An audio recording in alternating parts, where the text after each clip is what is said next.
Tollywood crazy movie ఈ నగరానికి ఏమైంది సినిమా గురించి ప్రత్యేకంగా చెప్పనక్కర్లేదు. Young hero Vishwak Sen lead రోల్లో డైరెక్టర్ తరుణ్ భాస్కర్ తెరకెక్కించిన కల్ట్ క్లాసిక్ మూవీ ఇది. సింపుల్ స్టోరీతో యూత్ ని ఎంతగానో అట్రాక్ట్ చేసింది. ఫుల్ ఎంటర్టైనింగ్ గా సాగే ఈ సినిమా ప్రేక్షకులను విపరీతంగా నచ్చేసింది.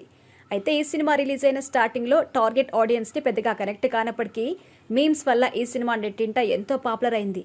అయితే తాజాగా ఈ సినిమాకి సంబంధించి ఒక సాలిడ్ న్యూస్ వైరల్ అవుతోంది.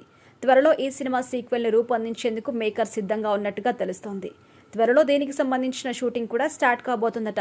35 చిన్న కథ కాదు సినిమా నిర్మించిన ఎస్ ఒరిజినల్ సంస్థ ఈ సినిమా తెరకెక్కిస్తుందని కూడా తెలుస్తోంది. పెళ్లిచూపులు వంటి సూపర్ సక్సెస్ తర్వాత తరుణ్ భాస్కర్ తెరకెక్కించిన రెండో సినిమా ఇది. ఈ సినిమాలో విశ్వక్ సేన్ తో పాటు అభినవ్ గోమటం, వెంకటేష్ కాకుమాను, సాయి సుశాంత్ ముఖ్య పాత్రలు నటించారు. నలుగురు స్నేహితుల జీవితాల్లో జరిగిన సంఘటన అలాగే కాలేజ్ లైఫ్ గురించి ఈ సినిమాలో దర్శకుడు అద్భుతంగా చూపించారు. రీసెంట్ గా ఈ సినిమా రిలీజ్ చేయగా ఊహించని రేంజ్ లో కలెక్షన్స్ వచ్చాయి. తాజాగా ఈ సినిమాకి సీక్వెల్ ఈ సంవత్సరమే స్టార్ట్ కాబోతున్నట్టు కూడా తరుణ్ భాస్కర్ ప్రకటించారు. ఈ మేరకు ఇన్స్టాలో ఈ సంవత్సరం కొన్ని బాకీలు తీర్చాలని పోస్ట్ చేశారు.